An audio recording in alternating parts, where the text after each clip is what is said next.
L-erba' filgħodu l-mexxej Laburista Joseph Muscat ħabbar sensiera ta' proposti ġodda brabta mas-settur edukattiv. Din id-darba fukati fuq l-Università ta' Malta kif ukoll is-settur postsekondarju u terzjarju. Nkunu qegħdin matul il-5 snin ġejjin kemm il-darba nagħtaw il-fiduċja ninvestu ferm iktar u nippromuovu l-elementi kollha neċessarji fil-qasam postsekondarju u terzjarju fost l-oħrajn permezz ta' aktar investiment fl-istudenti direttament kif ukoll fl-infrastruttura universitarja, kemm fl-infrastruttura fiżika universitarja kif ukoll f'dak li għandu x'jaqsam mal-bżonn ta' aktar budget għar-riċerka kif ukoll aktar budget għall-innovazzjoni. Il-mexxej Laburista qal li l-Gvern ġdid huwa konxju li pajjiżna għandu bżonn aktar studenti jkomplu jispeċjalizzaw f'livelli postgraduate fuq oqsma importanti bħal servizzi finanzjarji, innovazzjoni, inġinerija, ICT, xjenza, digital arts, mediċina u oħrajn. Gvern ġdid għalhekk se jkun qed iwessa l-iskemi ta' boros ta' studju biex ikompli joffri aktar opportunitajiet liż-żgħażagħ li jridu jkomplu jistudjaw fuq livell ta' masters u dottorat kemm fl-Università ta' Malta kif ukoll barra minn pajjiżna. Gvern ġdid itejjeb l-iskemi Get Qualified billi jżid it-tax credit fuq livell ta' PhD għal 25,000 euro. Gvern ġdid iżid ukoll id-deduzzjoni mit-taxxa fuq studju terzjarji b'10,000 euro u din titla' għal 20,000 euro.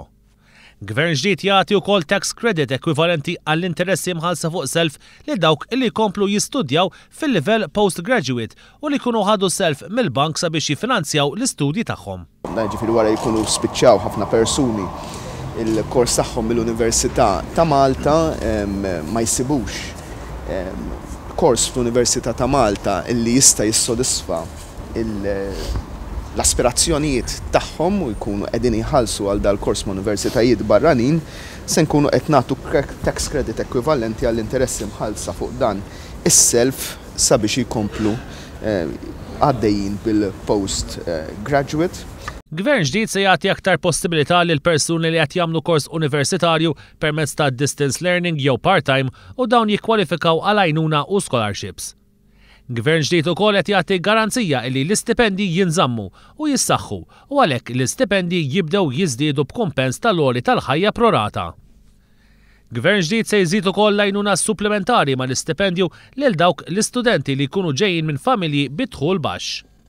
Il-mexxej Laburista semma wkoll kif gvern ġdid se jagħti l-possibilità lil min jieqaf mix-xogħol jew jispiċċa bla xogħol biex jerġa' lura l-istudju postsekondarju u terzjarju u dan billi jingħata l-istipendju u jkompli jingħata il-benefiċċju tal-qatt sħiħ.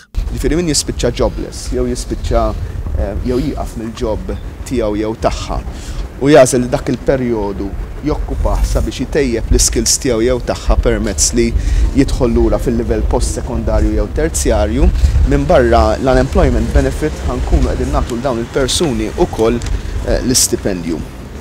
Gvern ġdid jibda jagħti l-istipendju wkoll lil dawk l-istudenti tal-Junior College, Higher Secondary u MCAST li jkunu jixtiequ jerġgħu jirrepetu sena bil-għan illi jitlu l-università. Waqt li saħaq li l-impenn ta' gvern ġdid huwa favur li l-budget ta' l-università jibqa' jiżdied, Joseph Muscat qal li wasal iż-żmien illi l-privat jingħata inkoraġġiment sabiex jidħol f'dan il-livell edukattiv bil-għan li jkun hemm iktar għażla. U hawnhekk naħseb li rridu fuq quddiem tal-aġenda tagħna huwa li ninkoraġġixxu il-privat sabiex jidħol f'dan il-qasam tal-imod illi jkun jista' jipprovdi aktar għażla lill-istudenti.